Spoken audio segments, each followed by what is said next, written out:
Hello, and welcome back to Mini Adventures Mini. Alright, so before I get into the topic for this week, I just want to preface to the video. I've had a lot happen this week. It's been a pretty busy week for me. After the video I put out last week, I've gotten a lot of growth in my channel. I think a third of my current subscriber base has subscribed within the last week. So, to all of you watching, hello. Thank you for joining, and I hope you enjoy what I have going forward. And after the success of the video I did last week, I ordered and received a resin 3D printer. For those of you who don't know, there's a kind of UV light sensitive resin that can be exposed to these UV displaying LCD panels, and it kind of cures these thin layers of resin to create a three-dimensional object.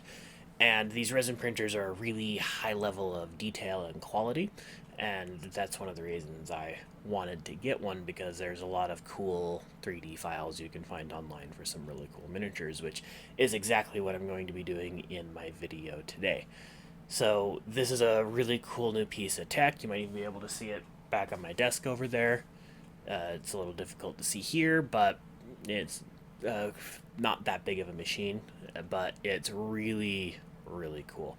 I've gotten a lot better results out of it than I really thought I'd ever really see out of a printer, and I'm more than happy with my purchase. So this miniature I'm painting this week was a sculpt I saw by the Artisan Guild Patreon. I'll go ahead and put a link to them down in the description so that you can check out their stuff if you're interested. This is a beholder. I believe they call it some version of an eye tyrant, the copyright safe version of a beholder. So you can go check that out and find it. The file's not very expensive to purchase. It took about a little over 24 hours to print. It comes in files separated out into multiple parts in order to make it work well. I printed it out. I went a little maybe heavy-handed with some of the supports. I had to do a little bit of repairing and some gap filling with all of the eye stalks going into the head. But overall, came out looking fantastic. I absolutely love how this miniature looks. And then just another quick aside before we jump in, I just want to talk a little bit, like I do with my D&D paints, of the lore of the beholder. The beholder is one of the few pretty original Dungeons and Dragons monsters not pulled from any other lore. All beholders have a unique aesthetic design to them, other than the main body, which is mostly eye and mouth and the eye stalks.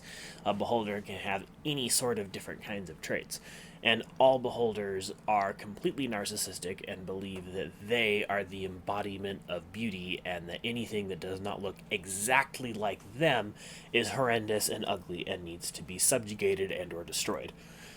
So that's kind of interesting. They are also very magical and tend to be powerful.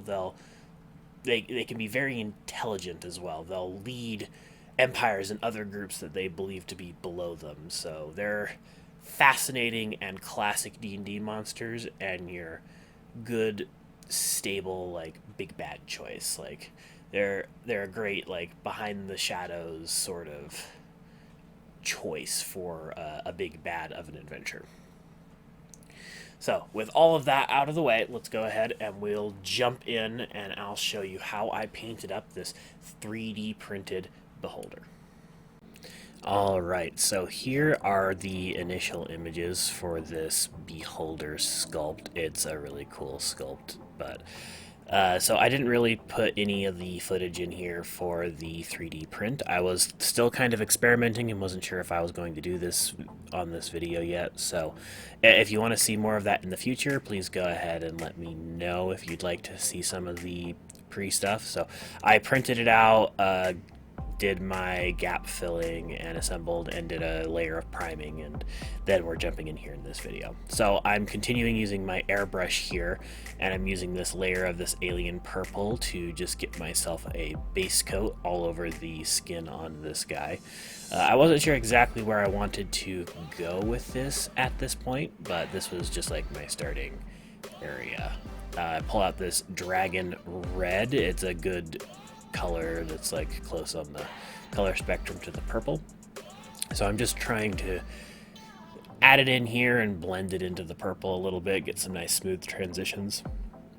The way I'm doing it though, it kind of ends up with almost more of like a weird polka dot looking effect, which I didn't entirely like, so I'll kind of end up like scrapping it and redoing it here in a minute.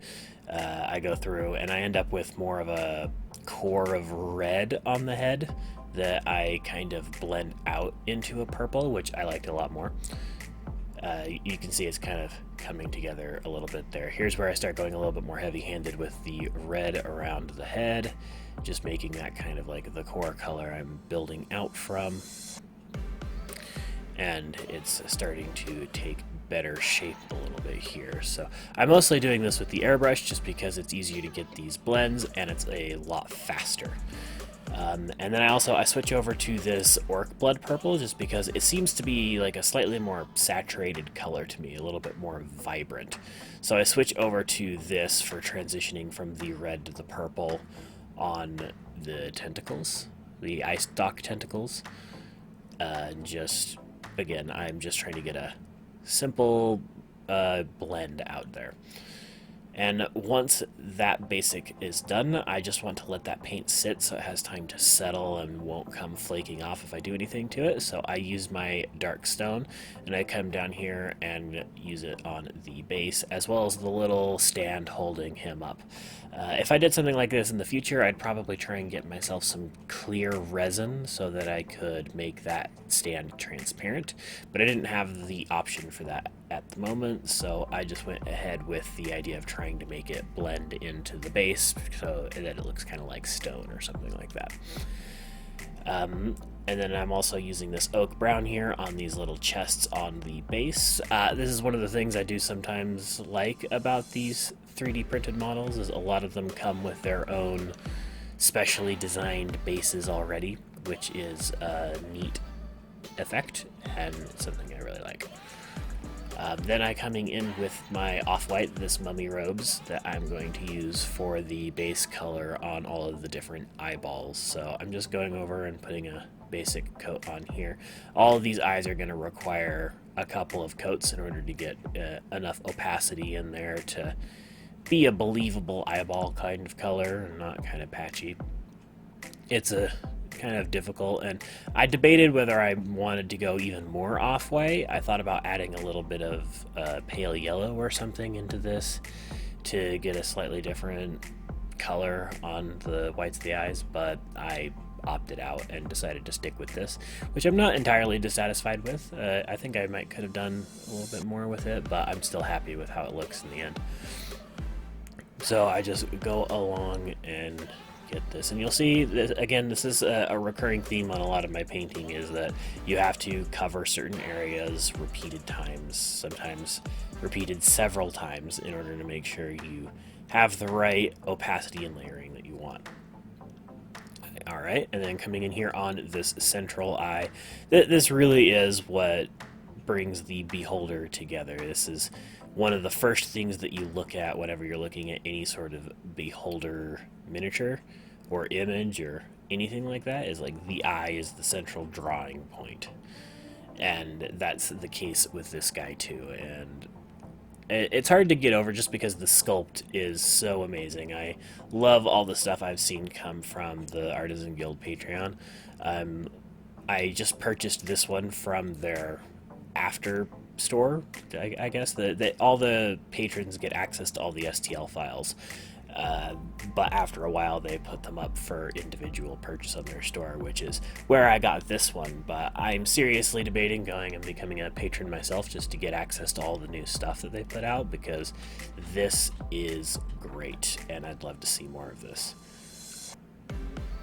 Alright, so just going forward here, we pull out this little Warlock purple. It's a nice dark pink that I use as a base for his tongue here.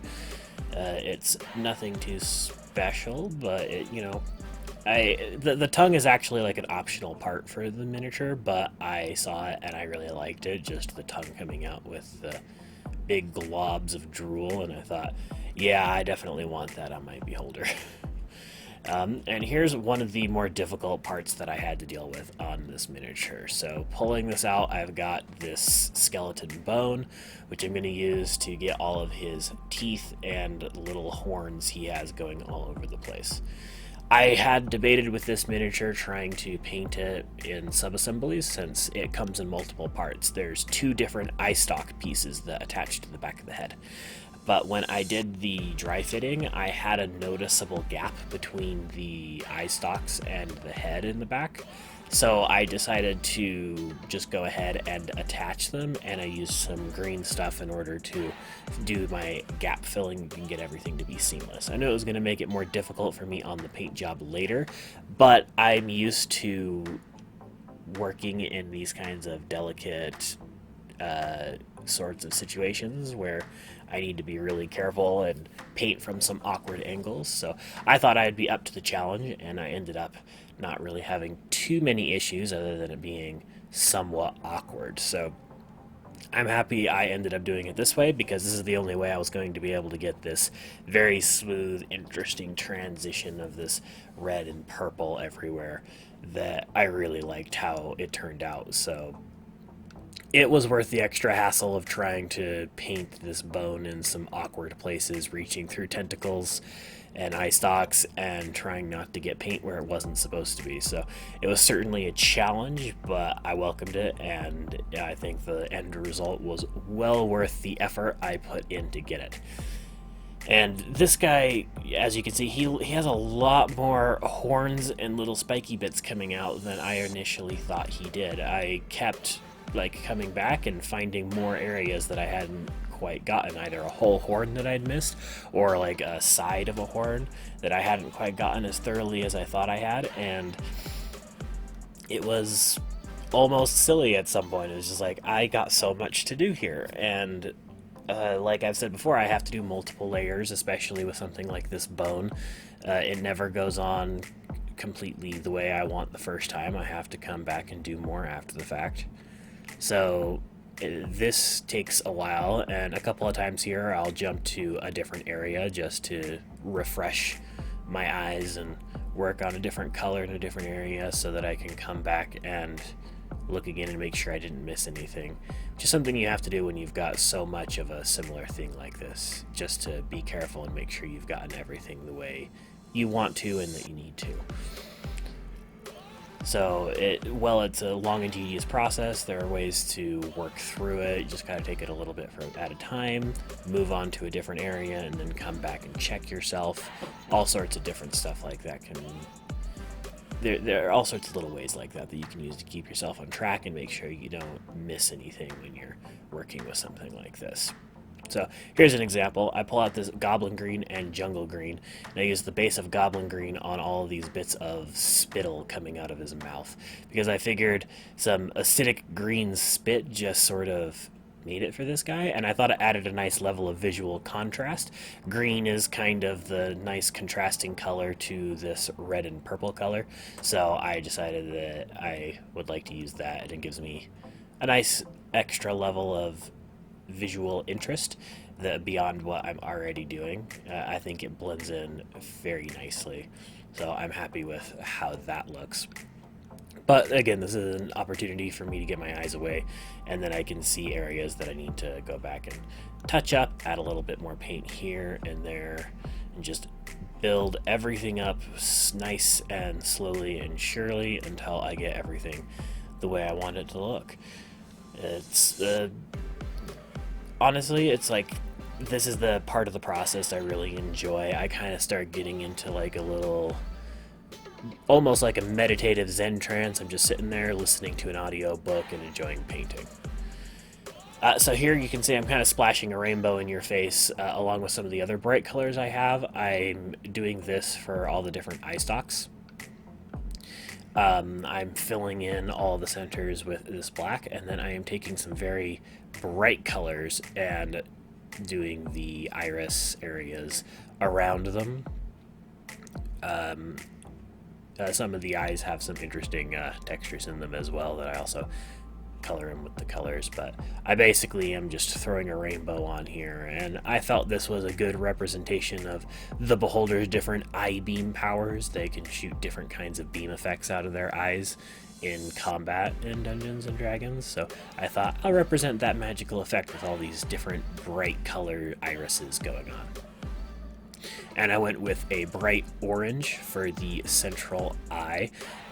This is going along with another thing I'll be doing here in a minute. I had this red going out into purple effect. You can also see I'm doing some the red on these little veins that you can see in the eye. It's a little delicate work like that, but it's details like that that really bring out a piece like this, that make it stand out, and they look great. But so I'm doing the orange iris because the idea I had after I played around with the airbrush for a little bit was I've kind of got this red body that is kind of cools like out to purple at the edges and then down onto the tentacles. So I took this orange and I'm kind of painting it into these recesses in the skin, carapace, not sure, but these recesses in the body. I was kind of hoping to go for almost like a bright orange, it's glowing out kind of effect. It's like his magical energy glowing out. It didn't quite look like that, but I'm still pretty happy with the effect that I got, and I think it works really well. So I'm just putting it in all these recesses here, and it adds a nice another layer, and it gives me this nice like warm to cool transition in the colors. And I think it works really well. And I'm kind of going with almost like just like a similar section. I just took like a small third of the color palette going from like purple to orange, and that's kind of was like my color set, other than adding a little bit of contrast there with the green. But this is just mostly what I'm working with. It helped out a lot here on the back just to break up this, since it ended up looking a little bit flat from the airbrushing. So I was happy to be working with that, so that was pretty good. And I'm just looking around for different areas that I can add more of this orange to. He has like a little scar on his head, so I'm like, I'll just go ahead and add it there. I've got some recesses in like the gum areas around the teeth. Let's go ahead and just add a little bit of orange in down there, and just touching everything up. Got like these little gaps on the sides of the mouth. All right, let's go ahead and add some more orange there. Another crease on the back of the head, just more orange, all in those crevices. And then, after I get all of that settled up, I'm go ahead and use this greedy gold and plate mail just to try and start finishing up the base here. At this point, the body is pretty much done. I'm getting into my final details now, but I don't want to go neglecting this base. It's just as well done as everything else, so I go ahead and use the plate mail to edge the metal banding on these chests and just fill those out. Nothing too special, but I do want this to hold up to the rest of the piece as well, so I'm just trying to be careful and get everything where it needs to be. Make sure I don't have any exposed primer or weird colors from the airbrush. And the gold, I love these Army Painter metallics because they do go on really well, especially like this gold. I tend to struggle getting most gold paints to stick without like having several layers. I don't have to do nearly as much work with most of these Army Painter ones, so they're really good for that, and I really like how well it worked. You can see here I'm also adding some reds and whatnot and other colors for some visual interest. I painted a red ruby, a little bit of a potion bottle and whatnot, and I'll have more going on here in a moment. I know it's a little bit hard to see here. You see I added some blue there for potion bottle. So I'm just going through and trying to get all these little details out and be careful. Also bring in some of this leather brown that I use to get some of these pouches sitting on the ground here. And then I also use it to kind of dry brush on the chest a little bit. I just use that scar tissue as like a highlight on the tongue, just real quick, nothing super special. But then I use my homemade burnt umber wash here to go over all of the different bone areas to give it kind of that dirty aged appearance, because I felt like that was the best effect for this particular beholder. Under some circumstances, I might go over with like a light layer of almost like a glaze of the original bone or a dry brush in order to bring the color back up. But after I did it, I opted out of it in this case because I kind of liked the darker, like exposed bone sort of look that you have going on here, so I decided to leave it as is. I also apply it a bit over the treasure just to add a little bit of shading, easily done back there. Then I use a homemade black wash here along the base and the stand, just so that everything's consistent, so that I can do my stuff there. Then while it's drying, I'm going ahead and taking some black around the edge of the base. This is something I like to do just to keep things neat and tidy and looking nice and good. Then I pull out my uniform gray and do a bit of a dry brushing along the base, and as well as this pillar. Like I said, I'm trying to make it blend into the base so it looks kind of like stone. So just a quick dry brushing with that, and then more with the skeleton bone color just to get that more natural stone look coming out. And then the last couple little details with some of the treasure. I've got like this glowing rune stone that I'm checking out, making sure everything is working the way I want it to. Dry brush on a little bit of lighter brown on those chests, just touching up little bits here and there, making sure everything is nice and good and just the way I want it. Another quick layer of some wash, just making sure I got all the bits. And then second to last step, we've got this matte varnish that I'm going to run through my airbrush, and I'm going to, as thoroughly as possible, cover this entire miniature with this matte varnish just to seriously help protect it. I've done a lot of work on this and don't want to have any damage. But after that's dried, I go ahead and do another step, and I brush on some gloss varnish here on these big staring eyes he's got, because I want them to look shiny and wet. So once the varnish, the matte varnish is dry, I go ahead and apply a gloss varnish. And you can see I also added it to the saliva and tongue there, and while I was at it, I added a little bit to the coins on the treasure just to make it shine. And here are the final images. Beholders can be painted a lot of different ways. I'm pretty happy with the way that I painted mine, and I had a lot of fun doing it. So I really hope that you enjoyed this video with me. So let's go back and we'll sign out. Alright, well, I hope you enjoyed that. I had so much fun putting this together and learning how to use this printer and getting this paint job done. So I really enjoyed it, and I hope you enjoyed coming through and seeing how I did this. So without further ado, if you like the video, please give me a thumbs up. It does help out a lot.